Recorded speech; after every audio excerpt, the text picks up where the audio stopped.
Cambiamos de tema ahora, después de darse a conocer el fallo en el juicio por Marita Verón. Obviamente hay toda una sociedad que está repudiando esta situación y que urgen las modificaciones a la ley de trata. Algo de eso está ocurriendo en estos días en el Diputados. Bienvenido, Emilio Ruchansky, ¿cómo estás?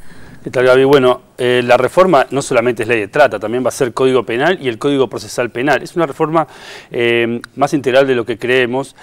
Empezó todo esto con el tema del consentimiento, ¿no?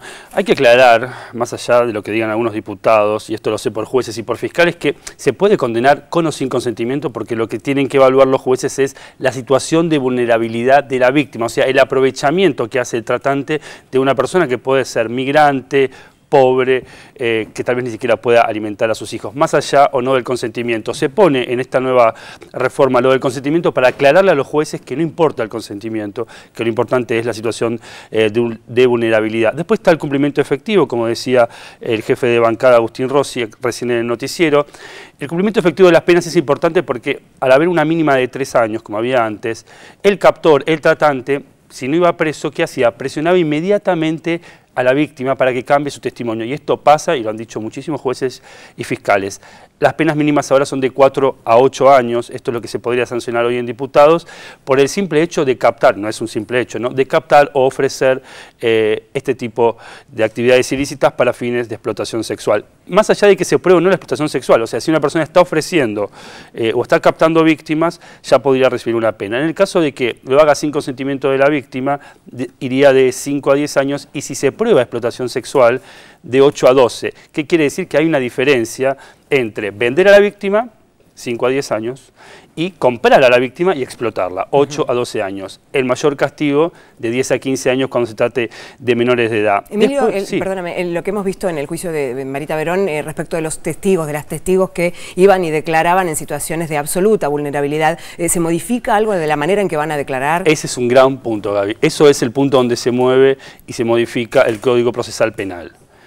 Las víctimas no tienen que declarar en los juicios orales. Las víctimas, cuando son rescatadas en un mismo allanamiento, y esto está en el proyecto, tienen que ser atendidas por un equipo, como se dice, del mundo psi, o sea, un psicólogo o una psicóloga. Médico. No tienen que tener ningún tipo de contacto con agentes policiales, siquiera con fiscales. El testimonio de una víctima se tiene que interpretar, es otra cosa. Una víctima muchas veces tiene un discurso totalmente disciplinado por sus captores. Entonces muchas veces va a decir, no, yo estoy acá, mando plata a mis familiares, esto es un trabajo, yo estoy acá con consentimiento. De nuevo, repito, lo importante es la situación de vulnerabilidad y si alguien se está aprovechando de eso o no, y que la víctima no tenga que ir al juicio oral. Para eso está el psicólogo, que en algunos casos han testimoniado psicólogos y se han conseguido condenas con el psicólogo, porque se interpreta ese testimonio. En el caso de Marita Verón lo vimos, hubo maltrato hacia las víctimas, lo estamos viendo ahora, que no sale, recién ahora están leyendo los argumentos de la sentencia porque habían dejado los nombres de las víctimas, lo cual es vergonzoso y habla del descuido de ese tribunal. Después está un tema no menor, que es la reinserción laboral y educativa de las víctimas, porque si una víctima vuelve a las mismas condiciones de vulnerabilidad, probablemente sea nuevamente víctima de la trata. Esto tampoco es menor, además va a poder ingresar al programa de protección de testigos. Y algo también importante es que se le pague un pasaje para volver a su lugar de origen si así lo quiere. Recordemos muchísimas veces cómo operan estas redes de trata, y lo vimos en el caso de Marita Verón. Pasan una víctima de Misiones a Santa Cruz. Entonces, claro, esa mujer no tiene ni la plata ni la posibilidad de volver a su provincia. Esto también está contemplado. Hay críticas de la oposición, en algunos casos por esto que estábamos hablando del Código Procesal Penal, porque dicen, bueno, no habría derecho a la defensa. Es un tema que todavía hay que debatir, porque la idea es que la víctima no puede ser interrogada por las partes. Lo cual algunas lo que están planteando es esto, que podría haber una contradicción de derechos en el principio de defensa, y otras personas o diputados mejor dicho, que piensan que la elevación de penas no es el camino a seguir. ¿La sanción está prevista para...? La sanción está prevista para hoy, al menos en general. Sé por buenas fuentes que la oposición va a plantear algunos temas en particular, pero va a apoyar en general esta votación. Gracias, Emilio. Emilio Ruchansky en Visión 7, seguimos con vos, Pablo.